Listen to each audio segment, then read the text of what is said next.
Hey, here's a girl from Illinois who is running for Congress as a Democrat. I'd like to respond to the comments that she makes, and keep in mind, I think, this is my prediction, we're going to see a new wave of Democrats. I'm not exactly sure when or who that is going to be, but Democrats don't have a lot to go on right now, and you need a whole new generation probably of Democrats with strong opinions if you really want the Democratic Party to have a chance. Now, a lot of Republicans are like, no, that's okay. I don't want the Democratic Party to have a chance. That's fine. You know me. I'm just going to give you in-the-middle information. Let's listen to this person's intro to why she's running, and let's add some commentary to it. So let's get into it. Here we go.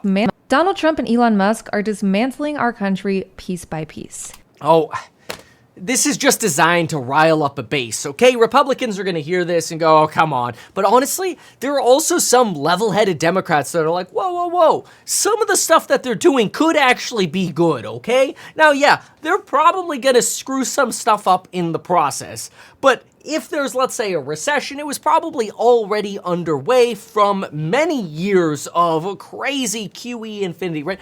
We don't need to go down that rabbit hole right now. But this is how, politicians on both sides start their pitches these days, and it kills me because it totally ignores the smart, intelligent middle group of Americans who are like, look, I could be a Democrat, I could support Tesla, I could support a lot of what Elon Musk does with SpaceX and Tesla and solar and electric semi-trucks and battery technology. I could support 4060s, I could support engineering and technology. That doesn't mean I have to support Elon Musk, being a little, let's put it this way, maybe be a little blunt. Some of the stuff he says is just plain wrong, and he doesn't really care about fact-checking himself because he's also pandering to his base like a politician. But I'm tired of this, because if every time you elect a politician that literally starts off in the first 9 seconds with ignoring the smart middle ground 80% of people who can see that there's good on both sides, and you only want to cater to the extreme, then we're never going to have a unified country again. So this girl is already pissing me off, and it's only been 4 seconds. I get it. Pretty blonde girl. Okay, but it's gonna take more than that. And so many Democrats seem content to just sit back and let them. So I say it's time to drop the excuses and grow a fucking spine. Ooh. I'm Abughazaleh, and I'm running for Congress in Illinois' 9th District. Unfortunately, this party has become one where you have to look to the exceptions for real leadership, as the majority work from an outdated playbook. We need a makeover, which means we need a vision that's bigger than what we've been told is possible. There is absolutely no reason you shouldn't be able to afford housing, groceries, and healthcare with some money left over. Families should have free childcare, Social Security should be expanded, and our inalienable rights shouldn't be dependent on who's in power. That means standing up to authoritarians, not shrinking away when the fight gets tough. What are the solutions? And while current Democratic leadership might be fine cowering to Trump, I'm not. Okay. Actually, hold on a second. There's a big debate about this one. What she just alluded to there is, Democrats are cowering to Trump. No, they're not. A lot of them are extremely vocal against what's going on, but they also don't have a lot of power. Now, there's this idea that, Chuck Schumer had the ability to stop, the government funding bill and essentially initiate a government shutdown. But wait a minute. You got to think about the 4D chess aspect of that. Schumer shuts down the government. It is now Democrats once again screwing up everything Donald Trump wants to do, and that hurts Dems. Whereas at the time, the stock market was falling. Today was a green day. We'll see what happens over the next few months. But a lot of people are like, oh man, Donald Trump's kind of messing some stuff up already by, moving the furniture around, and it's creating some tumbling for the apartment down below, so to speak. And so people are like, hey, if your enemy's making a mistake, don't interrupt them, right? The Napoleon quote. When your enemy's making a mistake, don't interrupt them. So I don't know that this is true, this idea, nobody's doing anything. Well, there's a limit to what Dems can do right now. You kind of have to wait until midterms. That's the way the country functions when one party gets, basically complete power. Keep in mind that Republicans are likely to pass their tax plan with things like no taxes on tips, no taxes on Social Security, no taxes on overtime pay, which are expanded tax benefits compared to just the renewal of what we had in 2018. They're likely to pass those things through budget reconciliation, which also doesn't require Democrats. So, in fairness, Democrats kind of don't have any leg to stand on right now. Right now, at least. Spent my entire career reporting on the far right and being attacked by them as a result. And then here we go again with, oh, it's the far left, it's the far right. Come on. Like, you had a good moment there. Like, hey, we want affordable health care. We want affordable rent. Well, how about this? Why don't you give us some real solutions? Build more damn homes, lady. No, I know she's not in power right now, but my point is, these are the solutions we need politicians to run on. It's, okay, you're going to complain about unaffordable housing. What are you going to do about it? How are you going to fund expanding Social Security when it's already bankrupt? These things sound great, but where's the idea here? Like, I'm not asking for a full step-by-step plan, but where's your even remote idea in terms of how you're going to actually do these things? But then again, politicians don't get elected today on logic. They get elected on this garbage. Oh, they're the far right. They're destroying the country. My goodness.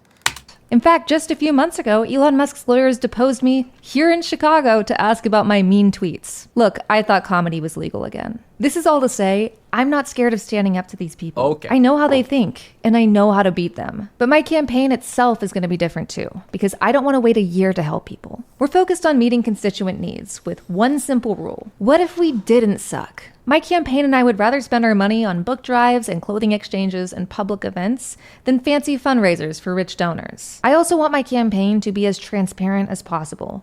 Everybody says this. That's why I'll be posting regular videos about the costs and steps of running for office. We all deserve better. We deserve human rights and financial freedom and a party that stands up to authoritarians. We deserve to thrive, not just survive. And I plan to fight for those ideals both on the campaign trail and in Congress. If you want to know more about me and what I believe, you can go to catforillinois.com. I do need to mention that campaigns cost money and ask you to contribute what you can. But I promise your donation will not be wasted on... Okay, great. Okay, awesome. So donate to me because, hey, I want to expand Social Security and we want to lower the cost of housing.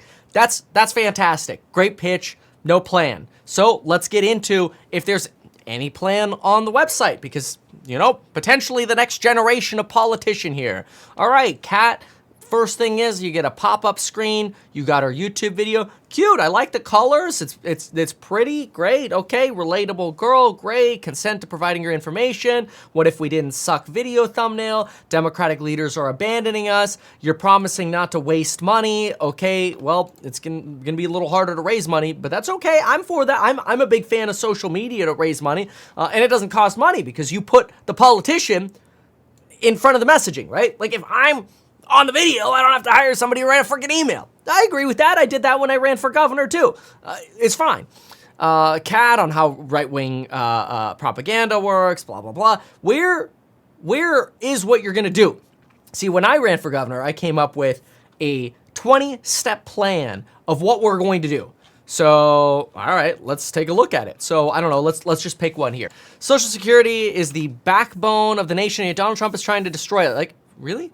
I don't know that any politician has said they want to destroy Social Security. In fact, Donald Trump is saying we're not going to tax people receiving Social Security income. Okay. Any cuts, much less full dismantlement, is unacceptable. That's why Democrats need to do everything in their power to protect. But I don't know where we're talking about cutting Social Security. So far, this isn't too relatable already. This is kind of annoying. All right, what's this kids and family values thing? Not the fake far-right family values used as a smokescreen for homophobia, misogyny.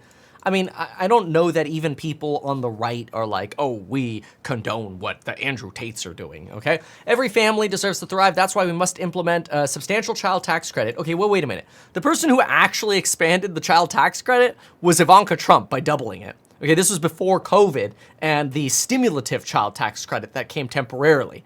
That's different. That's expired. Anyway, guarantees of at least 1 year paid leave. Okay, these are just like old school Democrats have wanted to do to expand spending. One of the biggest legislative successes of the century was reducing childhood poverty. That's true. Okay, fine. More of that. This is sort of a classic kind of canned, so far, Democratic copy and paste agenda. All right, what do we have? Anti-authoritarianism. Donald Trump, tech billionaires, and the Republican Party have banded together to rapidly and illegally break the country. The vision is fascist, one of a militarized country where only a few people, a few dozen rich men have a seat at the table. We cannot let them win. Historic fascist movements. Okay, this is the whole like, okay, they're Hitler or whatever. I mean, everybody has their own POV on this. What else? What do we have on immigration over here?